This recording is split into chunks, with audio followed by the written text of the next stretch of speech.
Young birds on the street misleading them. Call them the lost generation. No one's teaching them, and no one's leading them. And it's just misdirection. War zone, tell them enter at your own discretion. And they say that Jesus wept, so I ain't afraid to cry. But I ain't Jesus. Will I rise? I'm afraid to die. And if I said something different, I'm a faithful lie. But she never raised a sucker. I ain't afraid to try. And they say that Jesus wept, so I ain't afraid to cry. But I ain't Jesus. Will I rise? I'm afraid. Okay, hello world, hello world. We back again, episode 2, Street Services, live from Miami. Joey Noble, your host. We have here Mr. Chap, Chap Loveless is joining us tonight. Um, let me just start off by saying I've been listening to a lot of his live, a lot of his shows on Monday, Share Space, and it I couldn't have a much a better guest as my first guest because this guy literally has a foot in the faith world and in the political community service world, which is the whole premise of my street services show. You know, trying to figure out how can we bring faith back into our political, financial, educational, whatever. How can we bring faith back into our endeavors instead of protesting and raising our voices? How can we get back to our spiritual leaders? How can we get our spiritual leaders back to the forefront, such as Reverend Al Sharpton, Dr. Martin Luther King? How can we get these spiritual leaders back to the forefront? And we have right here in the Black USA News family a spiritual leader on the forefront of the community and political space. So, welcome, Mr. Chap. What's going on, boss? Thank you. It's a privilege to be a guest on the show, man. Thank you, Joey. Yeah, man. I guess it's funny. It's funny you introduced me as the on the political tip as well. But let me back up and introduce myself. So I'm a full-time volunteer chaplain for Baltimore City for the community, but through the police department. I say it like that because they're definitely not calling me to pray over any graduations or benedictions at the services for funerals and stuff. But we are empowered through the police department with their authority to serve the community and bridge the gap between the police culture and the broken relationship with the community. So we intentionally try to, I guess, dismantle the media and really engage the community and show them not everybody's, not all the cops are bad, basically. And there are bad ones out there, and had plenty of experience with that. And so I'm glad that there is an awareness of that. I'm also vice president of PowerFest Baltimore, which is a nonprofit based on a COVID's kind of jammed us up, and it's in the works. It's always in the works in the background, but it's a one-day event to bring together all the nonprofits and all the community leaders who are doing things in Baltimore, doing something positive, to bring them out, celebrate them, showcase them, lift them up, and get the community connected to them. Another partnership I have in the community is with Smaltimore Homes. Laquita Chansey, she serves people experiencing homelessness with micro shelters. She's also has a business building tiny homes, which is very healthy for our economic system, for our limited resources, for people with limited income. But she can talk more about that. Hopefully, we can get her on as a guest. She's a great community partner. I'd like to thank Donnie. Obviously, I host a show for Donnie as well, and so I'd like to thank him for the platform for us to speak our truth. And with that said, I am a chaplain. I'm not ordained by man or institution, but I love Jesus. That's my personal faith. I love my city. I love my people. And there was a Chief Melvin Russell, former Chief Melvin Russell, who was forced to retire when we got a new commissioner, because of his faith, his influence in the community. They kind of shoved him out the way, so there was no pushback with the change of command. That's my personal opinion. So I kind of tell people he ordained me because he brought me into the chaplain program and empowered me. And there's a lot of good people in the program. There's reverends and apostles and people who are more educated than me in theology, more well versed in the Word. I should be so lucky. Their prior lives are more probably proficient than mine, but I do what I work with what I got, and like I said, God is in our weakness. God fills us with strength and provides for us, fills in the gaps. Um, the political field in Baltimore, if you're doing community service, if you're boots on the ground and you're serving Baltimore, I try to avoid politics as much as possible. I try to not watch the news because we see the news happen every day out here, and you can't avoid it in Baltimore. Baltimore is a big little town. We joke with people like if I was in even Miami, or if I was in New York and I saw you on a bus stop and you bumped into me, it's a big town. I might not ever see you again. But in Baltimore, if you're on a bus stop, you bump into me, I'm gonna see you like 2 days later at the farm store, right? So it's a small city like that, and so you can't avoid the connections. I think so by proxy, like if you're doing work in the community, you're going to build relationships. You're going to have to navigate politics at every level.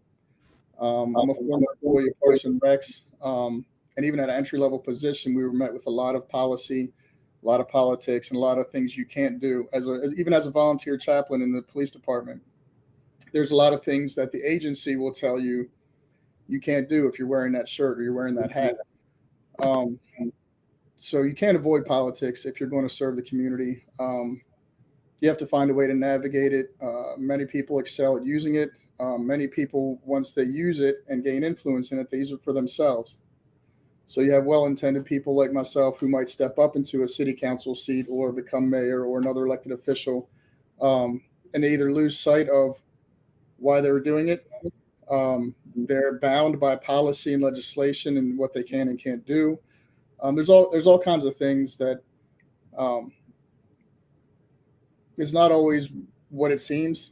Good people can be stuck because of their position, and then you got bad people in position representing us, but they take on the role of leadership. And I think that's another thing we talk about on our show is that, we'll talk about here is that every elected official is an elected representative of us, and we are the community leaders.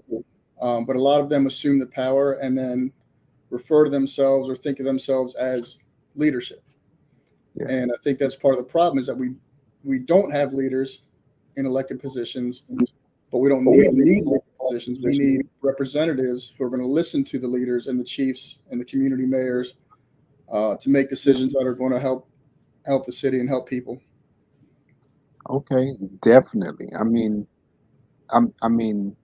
So your political awareness is there. I can hear it. Everybody can hear it. The political and community connections and awareness that you have is definitely there. I remember hearing you say in one of your shows about you were in the choir and how the choir helped you, broaden your horizon, how it helped you to, get out of your city, how it helped you explore the world.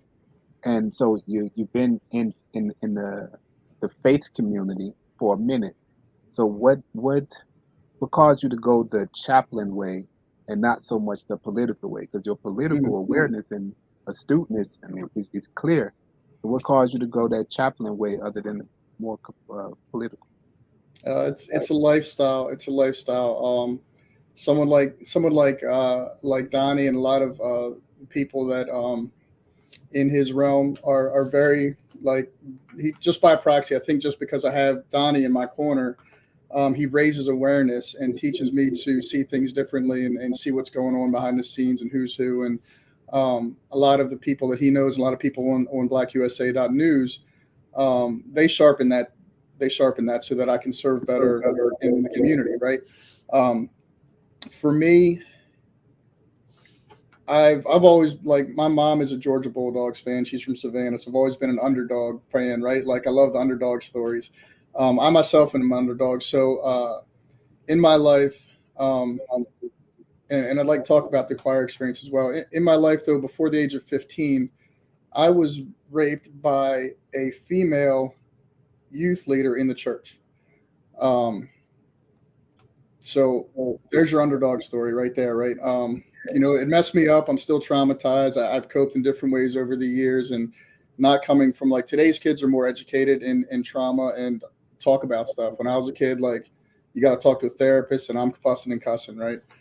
But we all survive and we all thrive in different ways. I say that to say that it didn't destroy my faith. Like God was with me through the whole experience, right? I say that to say that I haven't had it as bad as someone else out here, but I don't let it be an excuse. So for me, I think that's part of my journey to taking it towards a faith-based a chaplain leadership instead of like a political leadership. I feel like I don't know. I just feel like there's more there's more honesty from me. There's more honesty in serving because you're doing you're doing the work that God's given you to do. I think that when you enter into a political elected seat, that there's I don't care who you are, like there's got to be a certain level of deception to be successful. And it's just a simpler life, man. You're not under as much scrutiny. You're not having to compromise your morals or your personal values to get things done, which I see happen a lot. Um, the chaplaincy was offered to me, like I said, several years ago by Chief Melvin Russell, and I did the program, and it stuck. And it's a journey, right? Like you said, I have a foot in the faith world, a foot in the political world, but the foot in the political world is really a foot out on the streets. Like today, we did a prayer walk for a memorial for three young men. Tyrone Allen, Deshaun McGreer, and Hassan Smith were murdered on a 2400 block of McElderly. And there's another young man that survived. One of the young men was a peace broker and a violence disruptor. And, that may have been why he was murdered. It's not safe out here. It's not, when my son gets off work, I walk up to the corner where he's working and kind of shadow him. He might not even know I'm doing it sometimes. I just, make sure he's good. And it doesn't matter what part of the party you live in. You don't have to live in quote unquote the hood, right? Or what people that aren't from the city, they refer to as the inner city, to experience some of the violence and the drugs and the prostitution and these things. But I feel like I love people, man. And I think maybe that's the bottom line why I chose the chaplaincy is it's a volunteer position. I'm not getting paid to do it. So there's a genuineness to that, right? Like I'm not showing up to serve the community because there's a paycheck in it. If anything, it's out of pocket. My time is my most valuable asset. I've got a finite budget of time that God's given me, but it's my privilege to spend that time in the community and helping anyone I can in any way I can, make connections, resources, or anything you need.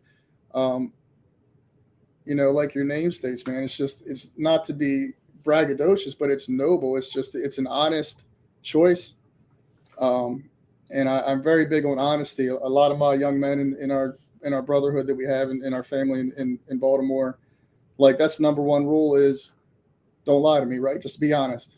Like even if you've messed up in a major way, I've had a young man come to me and tell me years ago, I think I killed my girlfriend. Had we not had a relationship where I emphasized for him to be honest, we wouldn't have navigated that very well, right? He wouldn't even opened up to anybody that he did it until it was too late. Yeah. So if you're honest with me, I can work with that. And I think also with the politics, that wouldn't work for me, right? Because I can't expect anyone else in that political arena to be honest ever. From my experience, I'm not saying everyone's a liar by far. I'm not accusing anyone, but I feel like there's a lack of transparency. There's a lack of honesty. So if I was an elected official, I wouldn't know what I'm working with, So it's very easy as a chaplain. You know what you're working with. There's the broken people we serve, like myself, we know we're broken, right? So we're not trying to misrepresent ourselves as anything but what we are. And that's what I love about, being boots on the ground is that people are meeting me where I'm at because I'm right beside them. and we're getting through this together, right? We're surviving Baltimore together, and hopefully we can find a way to thrive. So Definitely. I mean, so I appreciate the honesty. I think that's something that, a lot of people who experience trauma, excuse me, they definitely need to hear and see that our leaders, we look up to the celebrities and everybody else, but we all go through something. So it's definitely, I appreciate the honesty to let people know, man, listen, I'm out here helping you because I can relate to you. I understand what the pain feel like.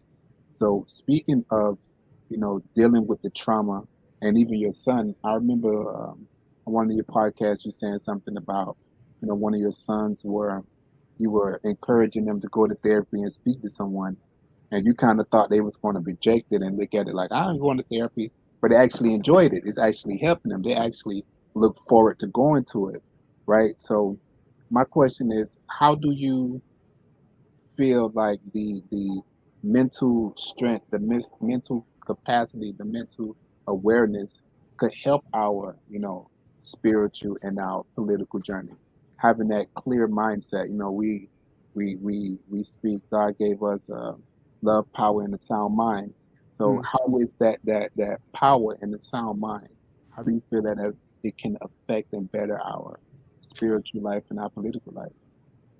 It's a great question, man. I think that if you get to like my age and older, I'm 44. Um, it's not that we don't value mental health or mental health awareness, but we just are not we didn't talk about it as much as kids do today. And so younger generations than us, I feel like they're more informed, and they're able to be more open and receptive to other people in general, right?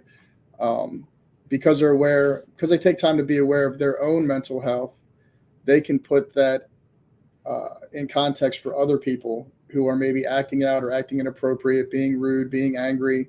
Um, you can put that in context of, oh, maybe they're struggling with something, and it allows a cushion or a space of grace beyond what I know. My sons, hopefully, and all my sons out here, not just my blood sons, but Junior and Savage, and all these guys, because they came up with more trauma information than we did, they're actually able to intentionally show more grace. Where I see something and I'll be like, oh man, look at that, like, F that, blah, blah, blah. They're like, hey man, he might be having a bad day. Or you don't know, this guy is 9 years old out here selling drugs, but he's taking care of his mom who's an addict at home. Or this 12-year-old's over here at XYZ Park walking around with guns in their pants, but you don't know that that's to protect themselves because of the neighborhood. You know what I'm saying? So it allows people, I think, initially to offer more grace, to find out the context of why someone's acting a certain way or why they're living a certain way or making certain decisions. And through actually these younger generations and this trauma information that is being put out now, I'm able to also change the way that I think and show more grace. I think I'm classic Christian home I was raised in, and no, not to say anything bad about moms or pops because they showed me the way. But there's a generation gap there too, where I was raised that like things were like the stigma of homosexuality, right? That's a good example, and being raised in a home like that, and then being traumatized sexually myself, and then understanding the trauma training that I've received as a chaplain through Baltimore City and other avenues has changed my perspective, right? Like, as a kid, you're taught XYZ, whatever, black and white. And now I've learned to understand, like, why would you criminalize someone for who they choose to love, right? Everyone, and something we were talking about before the show as well. Like, my dad grew up and he survived the race wars in like 68, 69 in Baltimore and the riots. However, he was not a racist person at all. It was just what he experienced growing up. Like he used to say, as a white guy or perceived as white, because we have Native heritage. When he would get detention at college, that was like a death sentence, because now instead of catching the bus with all the other white boys on the corner to their neighborhood, he'd have to catch a bus alone, or he'd have to scrap his way block by block to get home, right? And that was just the experience. However, my brothers growing up were black, right? So he opened his home to everybody. So there were certain things that were stigmatized, certain things that weren't, regardless of experience. Um, but on that note, I guess part of the trauma training and me putting things in context helps me understand myself a little better, understand others a little better. And one of the things, get back with my point, one of the things we're talking about um, before the show was people's different faiths, right? Whether you're Jehovah's Witness, whether you're Muslim, whether you're Hindu or Buddhist, or whether you're atheist or whatever you choose, you know, being a person of faith and trusting in God's ultimate plan and His will. I'm not out here to proselytize. I'm not out here to save nobody. Like, I'm just called to testify as a witness and to love you, right? And so if God is taking you on a journey through Islam to connect with Him in eternity, or if He's taking you on a journey through Jehovah's Witness, or He's taking you through Jesus Christ, I know what my path is, and my path is through Jesus Christ. And if God leads you to Him and you find the way through other experiences, then that's His plan for you, right? Like, I'm not out here arguing with everybody, apologetics, and putting people on their heels. It's like, cool, bro, I love you, and I know God has a plan for you, right? And I hope that I see you in eternity.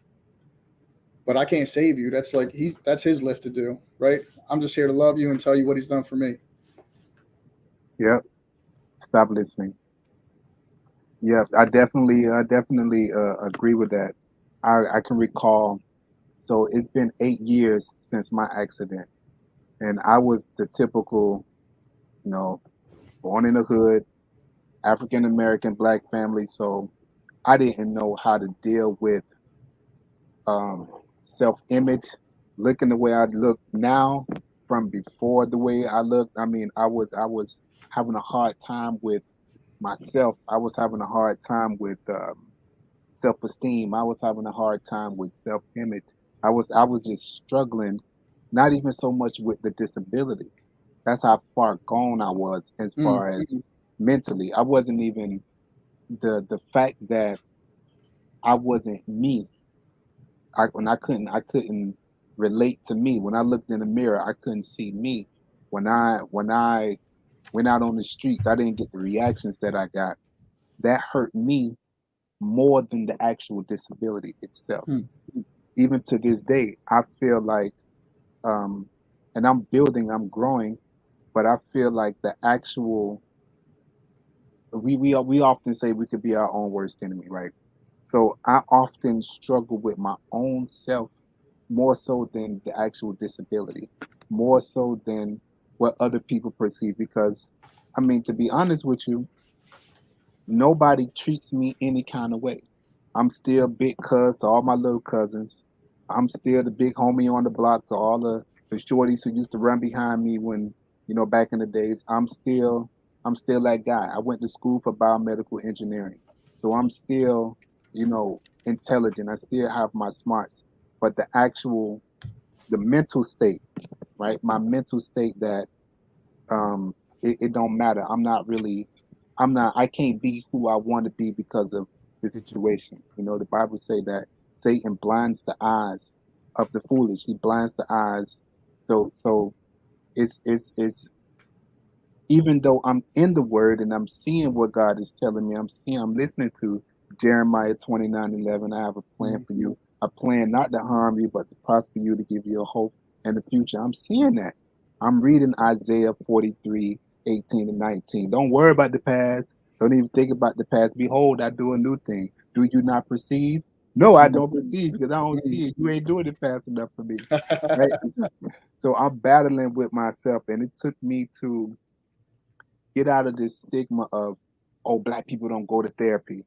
It took me to get out of that and go talk to somebody for me to understand that, you know, just because I don't look the way I used to look, or just because I can't do the things I used to do, I'm still in here, right? I'm still in here, and it's up to me to bring me out.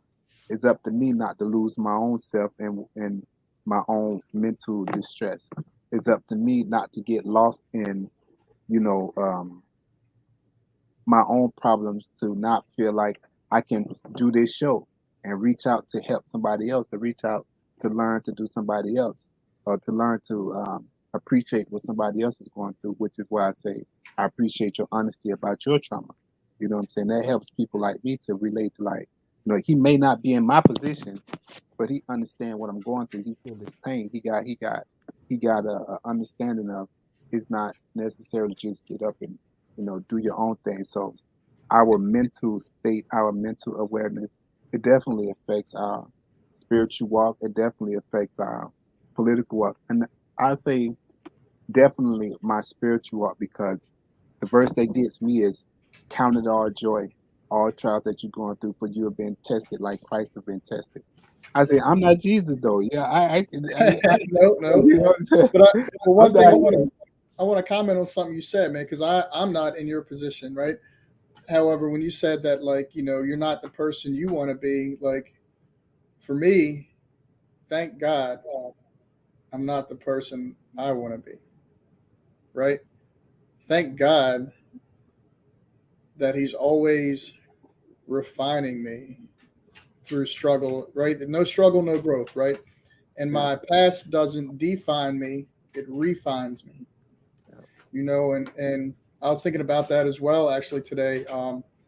Is just like you said, like what I thought I should be or what I think I should be doing. Okay, like God's got me exactly where I'm supposed to be every step of the way. Even when I'm broken and broken and choking, man, like, He's always got me where He needs me. If I'm in shooting up in the gutter, God's got His thumb on me right now, pressing me down. If I'm locked up down the farm, that's where He needs me to be, because He's got something to teach me. And it's, I pray that He enlightens me and opens my spirit to receive what He's trying to show me, that so that I can be refined and I can grow and I can keep moving forward and not look behind me, but keep looking up. yeah. I mean, that's definitely you saying refined. I live in the book of Job. So Job said, "Though he put me through the fire, I shall come forth as pure gold." Mm. Right? Well, we know what Job went through. Job say, "Though he slay me, yet will I serve him." So I mean, that has helped me to refine my thoughts. That has helped me with my mental state. That has helped me be able to stand up and be like, I can do this. That has helped me with my community outreach, to actually get out in the community, to be seen.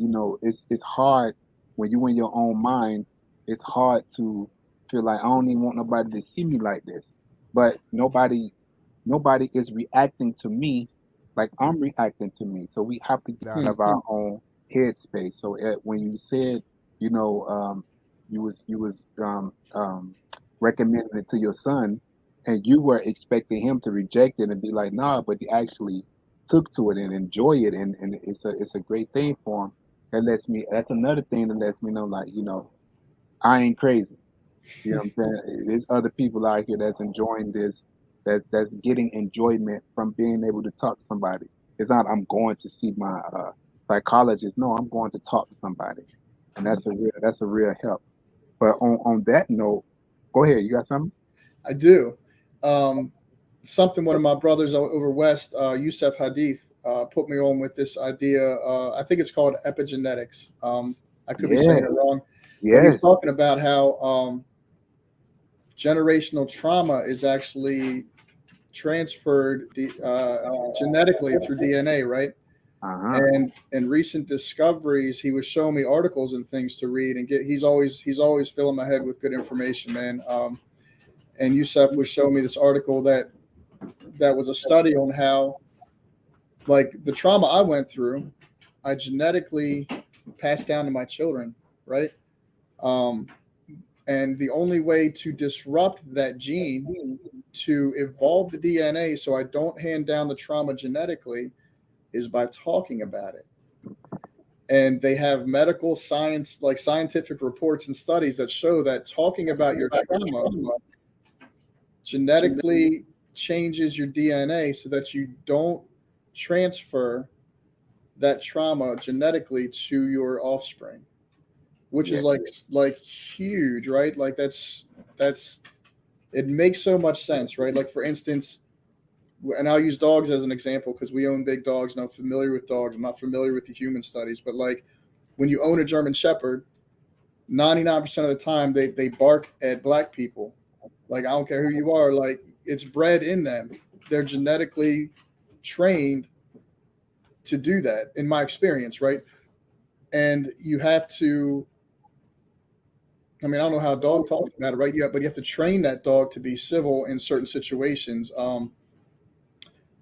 Dobermans can be like that, and it's just like in dogs you can see different breeds do different things automatically. Like a retriever genetically knows to retrieve something and bring it back even if you don't train them. Like I've seen it. Like we train big dogs. I've seen it where I adopted a dog who's a mix with a retriever. I've been training this Doberman to go retrieve something for like months. It takes him a couple weeks to get it, and it's still like work for him. You can see him struggle. Okay, I'll go get it, but I'm a guard dog. I'm not a retriever. The untrained dog we just brought home, like when we're training him, she runs out, grabs it, brings it back, and drops it in front of you. But we never taught her to do that, right? So there's these things that can be handed down genetically, and but what I thought was interesting about the study was just that by talking about it, we disrupt that trauma, and we disrupt the genetic transfer, and that's like, duh, right? It makes sense, but like it's information that we don't have that we know it works, but now we can prove why it works, I guess. Okay, so I don't want to lose anybody, but you just hit the light for me. As I said, this I went to school for biomedical engineering. So when it comes to epigenetics, let me I don't want to lose anybody, but let me, because that's very important, right? So when we think about our body is made up of cells. So you have your eyeball is made up of thousands and thousands of cells. You have your skin. Your skin is the largest organ on your body, and we shed new cells of that skin every day. That's actually what dust is. So you looking at dust, that's just dead skin. In the span of 7 years, our body has completely regenerated new cells. So in 7 years, you are literally a new person. Every cell in your body has been renewed, regenerated, died, and regenerated over a span of 7 years. Now, so epigenetics is the study that shows. So we got DNA, and we know our DNA is made of chromosomes. So we know our chromosomes are two intertwined um, strands of code. We got A, D, G, C, F, and when that code, when that DNA is wrapped up, we call those chromosomes. But when it's unwrapped, we can literally look at our DNA. So when we need protein, when we need insulin, we have mRNA, which is messenger RNA. It goes into, it copies it, comes back out of the nucleus, it transfers that into RNA. Those RNA creates the proteins that we need. Proteins for, I don't know, proteins to build your muscles, proteins like insulin, proteins like whatever you need, enzymes to be the catalyst for anything. Now, epigenetics is the study to show that our thoughts can go in and unwrap, we can unwrap the DNA and put in new things. Like, say, for instance, you got Down syndrome. Epigenetics is the study to show that your mind, which they call neuroplasticity, we used to think that the mind couldn't change. Like, if you had deep trauma, deep brain injury, that affects the gray matter, we used to think that the gray matter don't regenerate. Now we know that the brain is like plastic, so it can change. It's called neuroplasticity. So we know someone with Down syndrome can go through a study, can go through their mind through talk therapy or through cognitive brain therapy (CBT), and they can change. They can go in, unwrap their DNA, and pause or stop that gene that causes Down syndrome. So what epigenetics is showing, like you're saying, say for instance, a mother is pregnant. So all of this has to do with on a cellular level. So when we're stressed, our bodies produce cortisol. That's what gives us heart attacks. So when we're stressed out, we have a lot of influx of cortisol. We have a lot of I'm sorry, my ear. We have a lot of norepinephrine, which is what we call adrenaline, and it's flowing through our blood. So imagine if a mother is pregnant and she's in the household of an abusive husband. So that cortisol and that norepinephrine, that adrenaline that has her heart beating, all of those cortisol chemicals is now flowing to the baby. Is now all of this adrenaline is now flowing through the baby because the baby's blood is connected to the mother's blood through the umbilical cord. So now when the baby is born, that baby has a heightened sense of anxiety. Don't nobody know why. Now we know why. We know that throughout the whole 9 months, this baby has been epigenetics is showing us about predisposition. So to be predisposed, the baby is predisposed to a stressful environment. It has nothing to do with the baby is 1, 2 years old and they shy, they don't talk. We call them introvert. We have no reason what's going on with this child. This baby has been predisposed to this huge level of cortisol, this huge level of norepinephrine. You got dopamine, which is our happy, the happy neurotransmitter, but also serotonin. Now, a fetus has uh, no, uh, no reason to be predisposed to all of these chemicals, these neurotransmitters, but they are. So now with epigenetics, we know that with our mind, we can literally go in and change the way we see things. We can change our depression. This is why talk therapy works. We can change our mental, I don't want to say mental illness, but our mental problems. We can change our anxiety. We can literally stop panic attacks in the middle of a panic attack. I've learned how to do that by deep breathing. We call it, they call it mindfulness. That's the big key word nowadays. So epigenetics is a huge thing, and we've been predisposed to this for generations. Imagine the stress and anxiety our ancestors, our slave ancestors, been under, right? That's what I was going to ask you to comment on, right? Like can we consider compounded 400 years of slavery being Yes. passed down genetically? How do we unravel that? How do we combat that? So this anxiety, this this anger, black people, we are naturally more angry than anybody else. We don't know why I'm always angry or why my temper is so short. Why do I act like this? Why do I think like this? Why do I automatically see something and it angers me? We've been predisposed to this for 400 years, right? So epigenetics is now showing us why we're doing this. And we can take back this power by changing. We can literally go into our DNA and we can change our genes. We can change our cells. We can change the literal DNA that makes us up. And that's what epigenetics is showing us. Epigenetics and neuroplasticity is literally on the cutting edge of human change, right? So, but that's something, man. I can get into that all day. But back to so I also see a lot of, as you were saying, you love to just support the community. You love people, as you were saying. So I see a lot of, you big up and you promote a lot of things on your page. Like I see the Hug Don't Shoot campaign. That was a real cool campaign. I see the Real Dads Don't Babysit I guess t-shirts. I thought that was real cool. And the human trafficking awareness. I see you. So when I'm on your page, I'm seeing a lot of you um, posting and promoting a lot of other things. I can rarely find something about you, right? So that That's the lifestyle, man. yeah. So And that a quick question: that humility that you get, is it primarily from your faith, or is it your upbringing, or is it a combination of both? Because you're real humble. You're always promoting everybody else.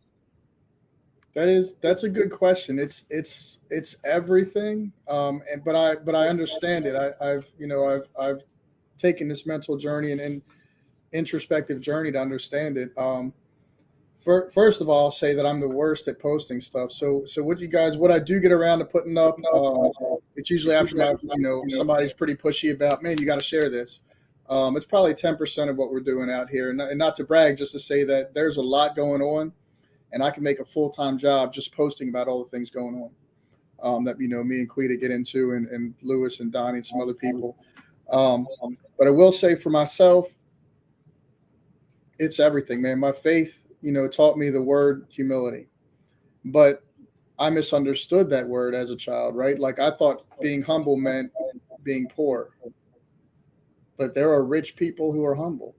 It took me 40 years for God to speak to me through someone to remind me of that, Lewis Thomas. He's like, bro, he's like, I know millionaires live out in Montgomery County that are humble.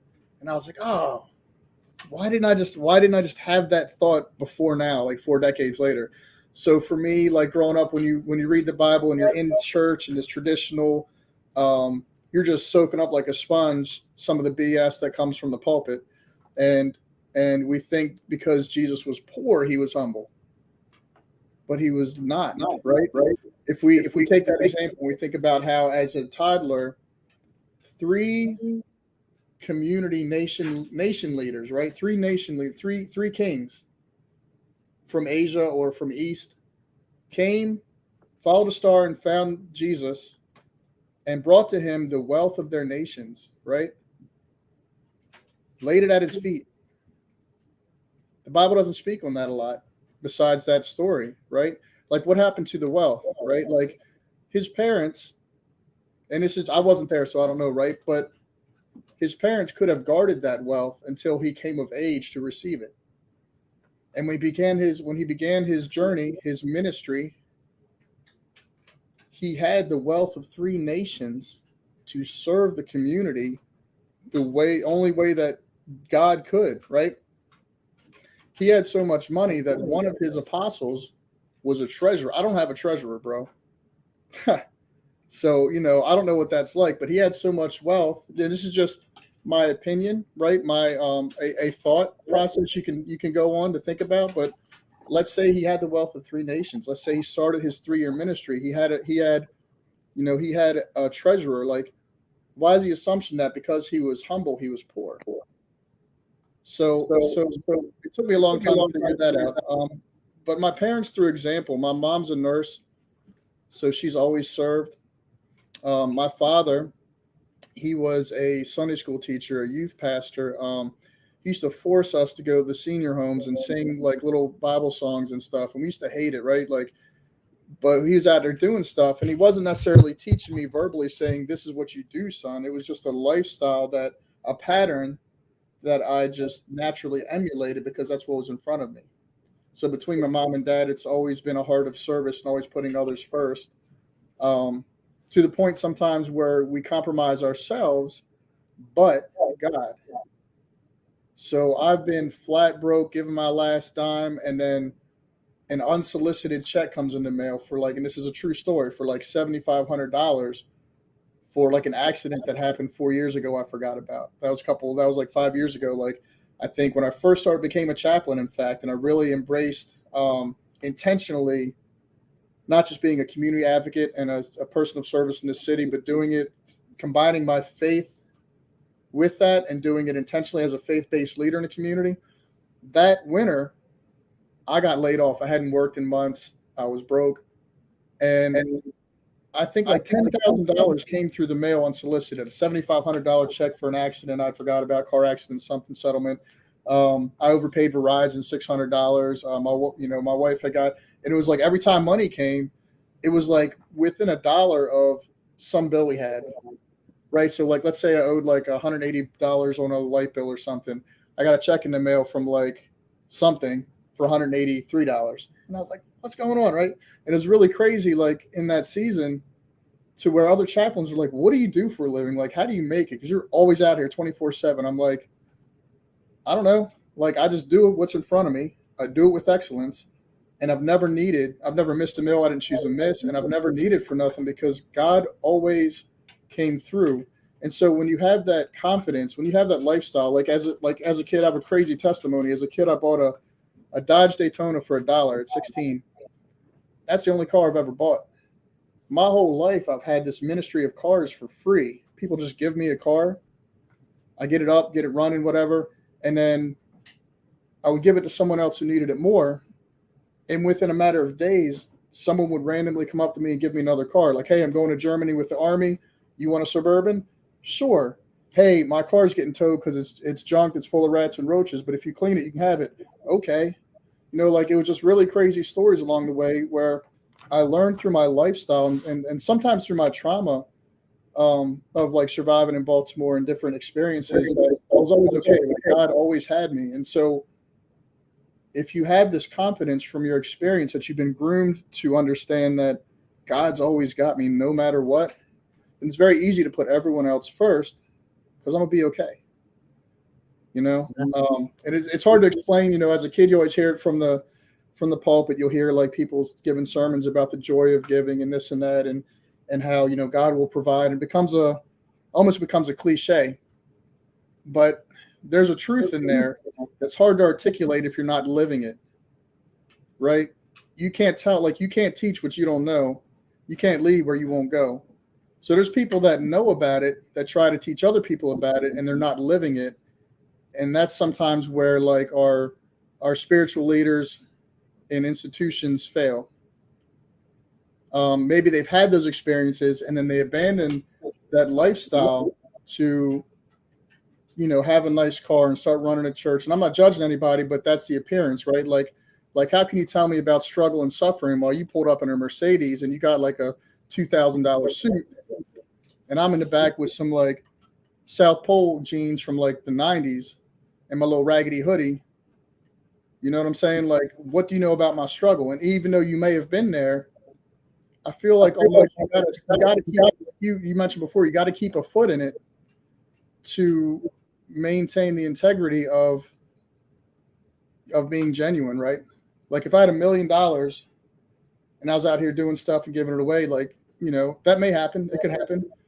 But there's more of a genuineness. I think that adds to the humility, is that if you understand you're always going to be okay and you just keep moving forward and you put everyone first, then the first shall be last. If I put everyone else first and take care of them, then God will take care of me. Yeah. And I don't want to take up all, but one more comment. When COVID hit, we served thousands of undocumented families in Southeast Baltimore. And I'm here to tell you, my sons had just moved from Florida through a traumatic situation to Baltimore. And for the next 3 months, I didn't cook a single meal because I got food to families in Southeast Baltimore. Every day they were bringing plates, bro. Home cooked Latino food, like for 3 months. And my sons are like, is this normal for Baltimore? I'm like, hey, we one big family, bro. It's a blessing. Yeah.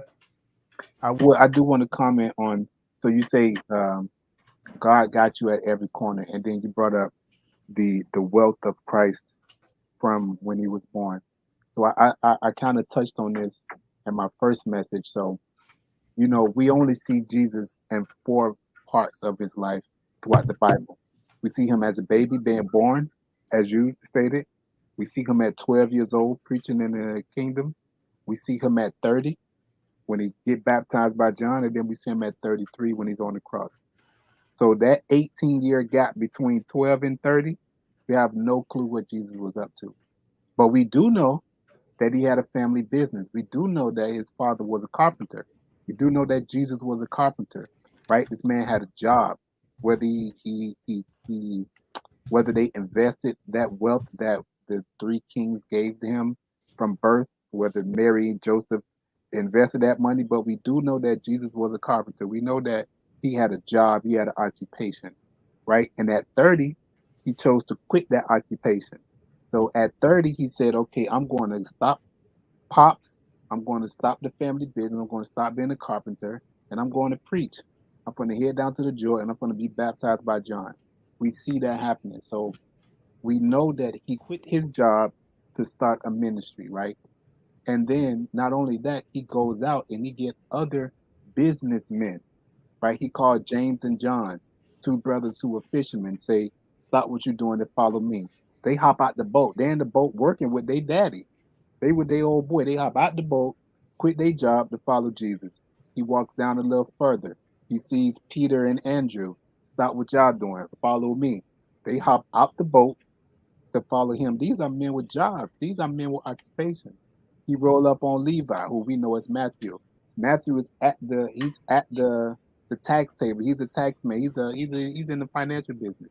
He stopped what he doing to follow Jesus. So Jesus was surrounded by a businessman. And that goes for the rest of the 12. And you often see Jesus was always eating. Jesus was always at someone's house eating. He ate and drank so much that they actually called him a drunk. They was like, this man is a drunkard. He always eating and drinking. So we figure out, or we ask the question, well, where is Jesus getting his money from? And when we look and read the scriptures, we see who his investor was. His angel investor was Mary Magdalene. A lot of people will skip over that. They won't even know that the person paying for everything was Mary Magdalene herself. Hmm. Now, this is the same Mary Magdalene who we say was a prostitute and this, that, and the fifth. But Maybe.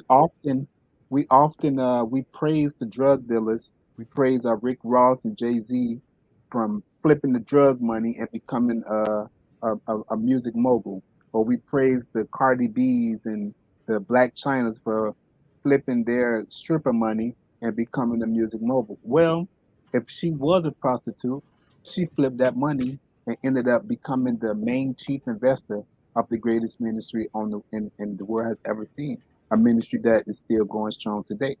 So when it comes to God got me, God had him when he was born, and God had him when he quit his job to start his ministry. So I think that we can often miss, and that support came from the most unlikely source. It Hmm. came from a woman who the church, or who we know, is a prostitute. Yet Jesus said, when the man said, I want to follow you, he said, a fox have a den and birds have nests, but the Son of Man has nowhere to lay his head. Right? So we know that he saw himself as not very wealthy, or he saw himself as not having much. When he rode in as a king, he didn't ride in on a white stallion, he rode in on a donkey, right? So we know that he was humble and had the most humility as can be, as you were saying. But I just wanted to touch on that because a lot of people can miss that. This man, yes, he was the Messiah, but this was a man who had a job, quit his job, started a ministry, and was supported by a woman who we crucify herself for being a prostitute. But that's, like I say, that's another thing that we can get into. But I do want to say, in 2008, right? You were saying something about, the church, or the church leaders. They come and preaching about humility, but you rolling up in the Benz with $1,000 watch on and a $200 suit on, but you're going to tell me to be humble. So in 2008, we know that the banks and the hedge funds, they used our churches to promote these subprime loans to the black community. They came into the church and used our preachers to convince the congregation to take these subprime loans, and they ate it up because it was coming from the preacher man. What ended up happening is, we know, the 2008 housing crisis, the mortgage crisis.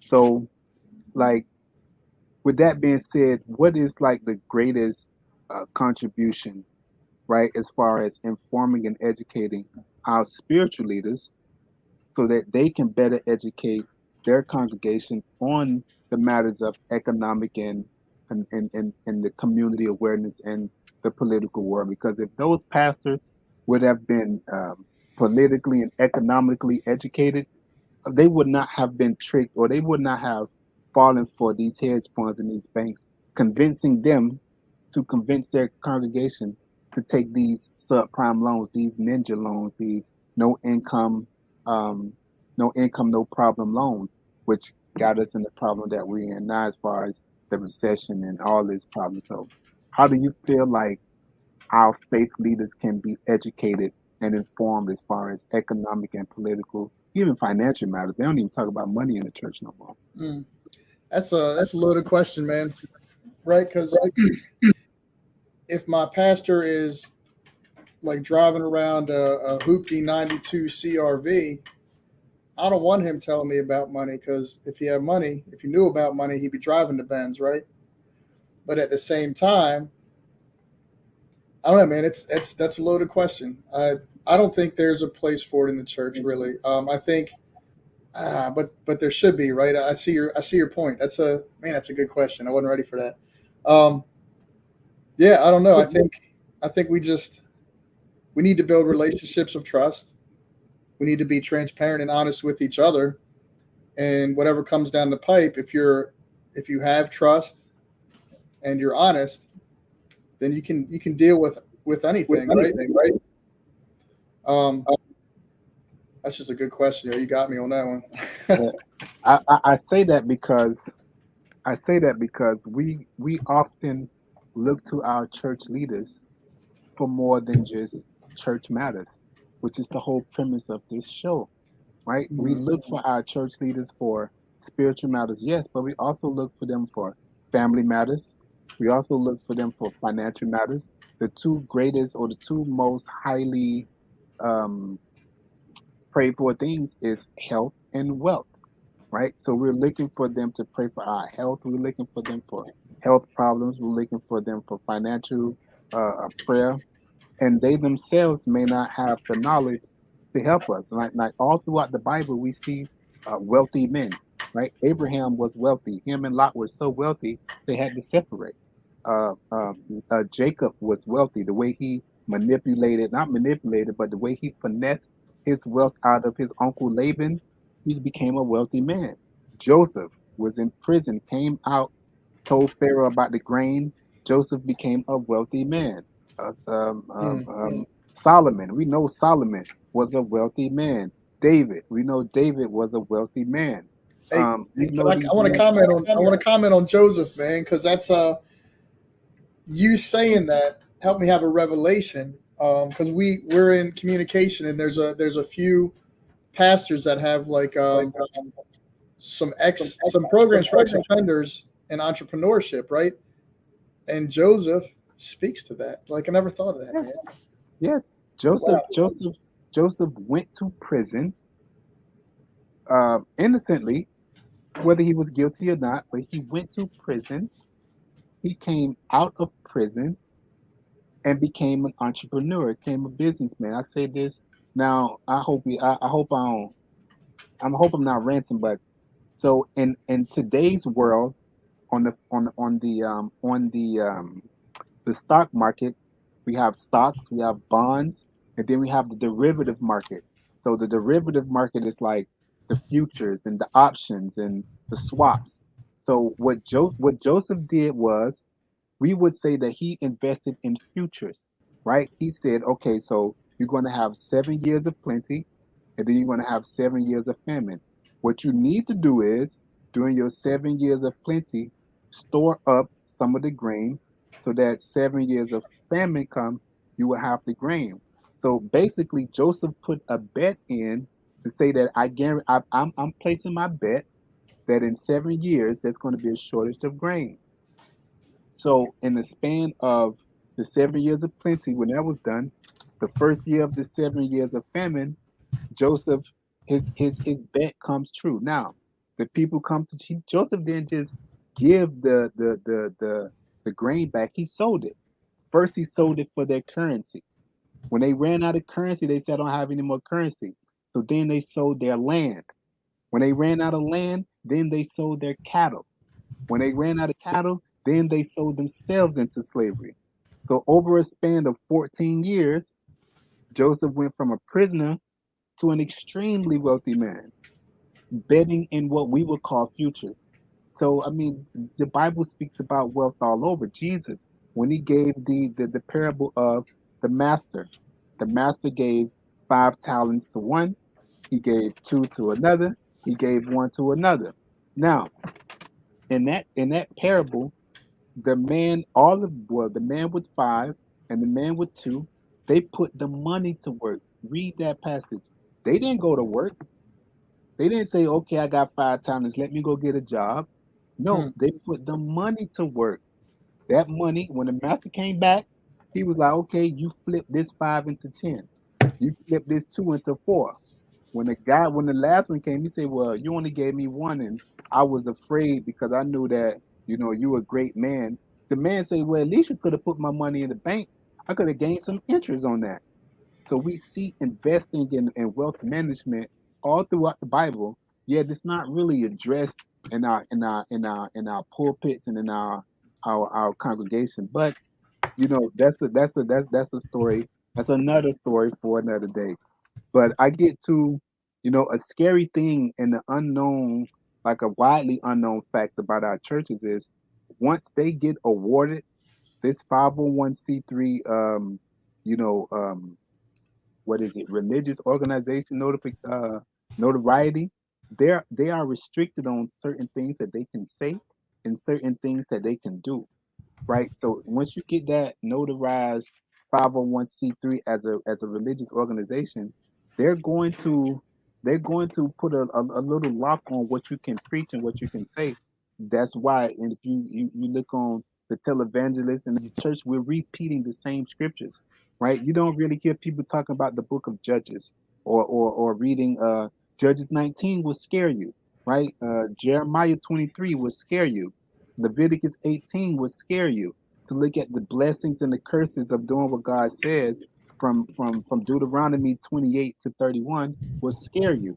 The book of Revelations, Revelation 13, 7 through 8 will scare you. These are not verses that we are preaching on in our churches. We're continuously preaching on, the book of John. We're continually preaching on the gospel. We're recycling um, um, verses, right? We say we're living in the end times, but nobody is preaching the book of Revelation to really understand what is going to happen in the end times. And that's by design. These churches are pretty much they got one hand tied behind their back. That is by design to because they are politically mandated because they have been awarded this 501c3 notoriety. Like just last year, and what is it? What is it? Brookings, Oregon. Uh, um, they placed a new ordinance that a church couldn't feed the homeless, right? So I think is what's the name of this church? It's Saint Timothy Episcopal Church. They were in trouble. Now they are seeking legal action now, but the neighborhood, the city passed the ordinance that they couldn't help the homeless. Or even in 2017 in Malibu, California, the United Methodist Church was asked to stop feeding the homeless. Now I understand that there is some concern with you feeding the homeless, they're never going to get a job, or you feeding them, you're pampering them, you're babying them. But we were told to feed the homeless, to check out on the widows, to check out on the True orphans. religion. Most I mean, we are told what true wealth is. We are told how to follow Jesus. We are told what true discipleship is. Yet we are being barred, which Jesus said, in the end time the church would be persecuted, which is why it's important to speak on and teach about the end times, which most of our churches aren't doing. So what is it? What knowing this or seeing how politics is starting to bottleneck our churches, whether it's feeding the homeless or some preachers are being asked to turn into the city their their preaching material. The government, the city is coming in and asking them, "Let me see your sermon notes." Right, their sermon notes are being audited. Where's that Yes, happening? this is happening all over. Wow. You could Google sermon.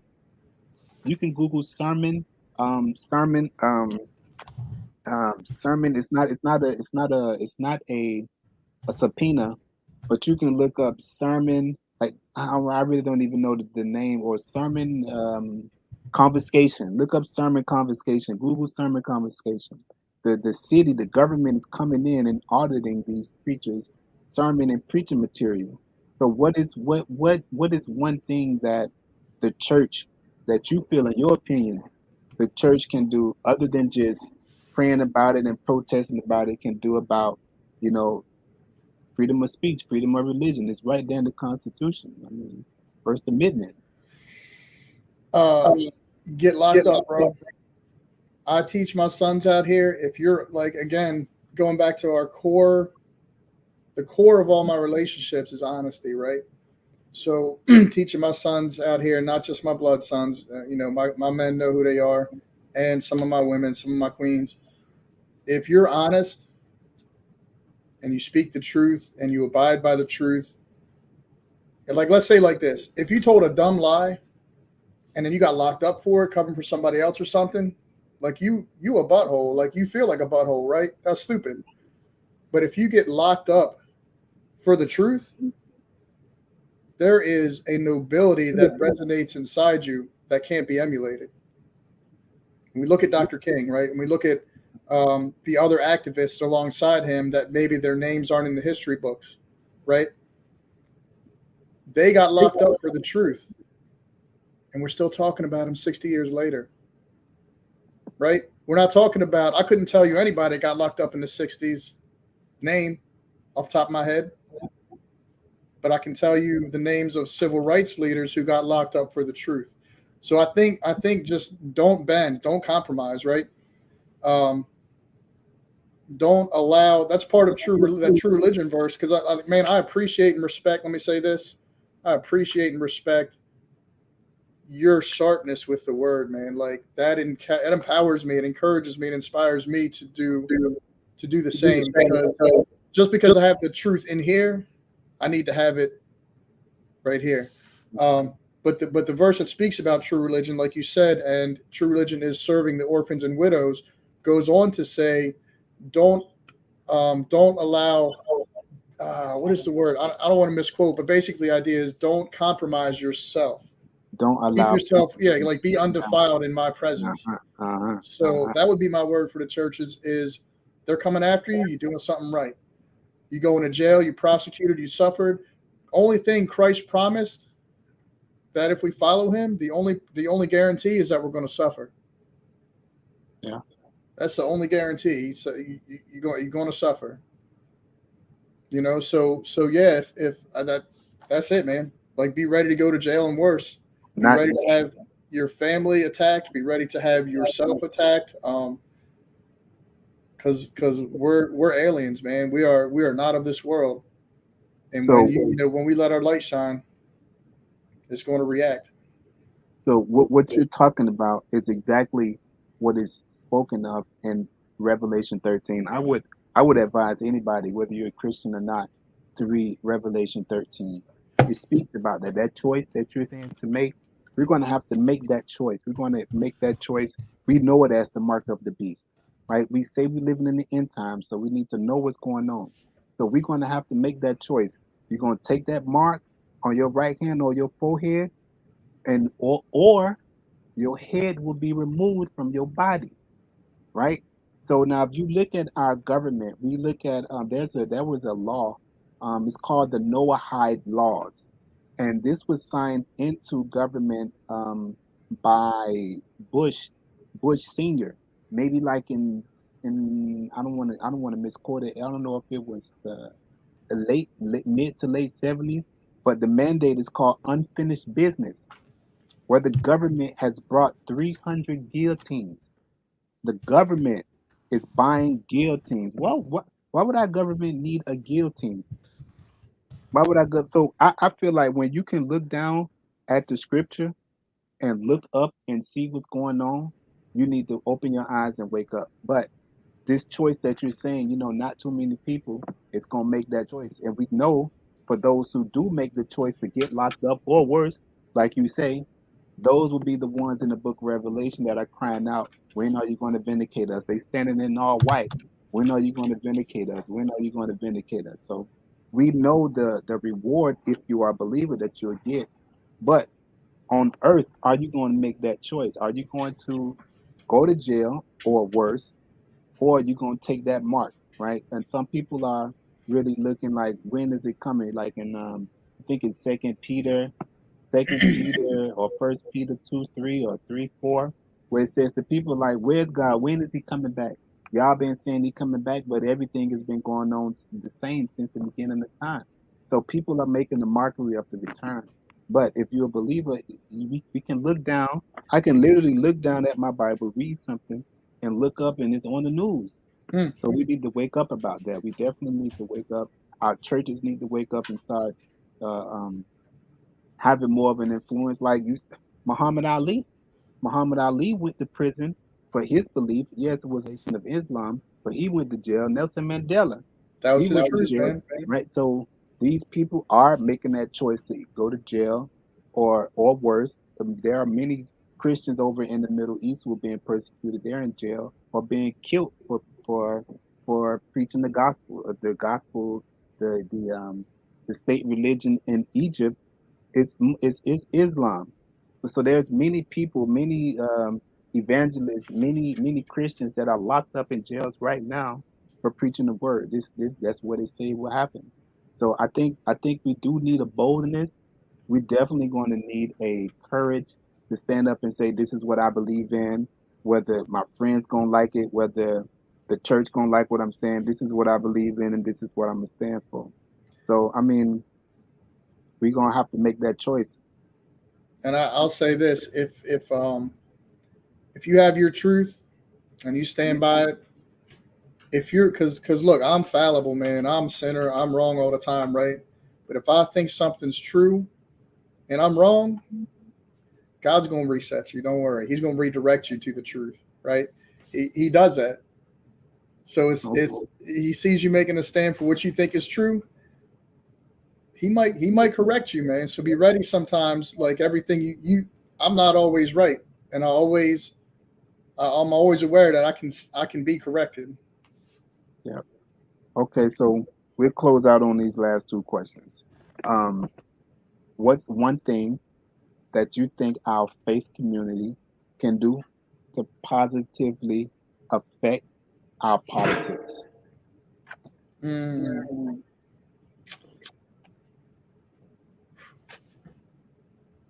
Well, there's always prayer, man. Prayer is the privilege. Prayer is the work, and that's something I struggle with.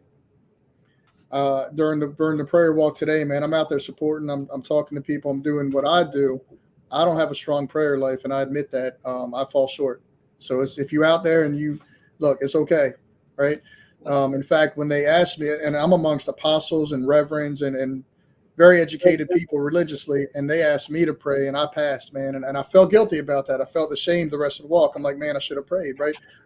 So that's it's okay to fail, right? Because I guess what, I prayed the rest of the walk to myself. The rest of the drive home, I prayed because man, I missed that opportunity. So prayer, but I think also we need to get out and do the work, be seen doing the work, get out the walls, get out of the church, and just be in the street, building relationships and serving the community and following God's example, Christ's example.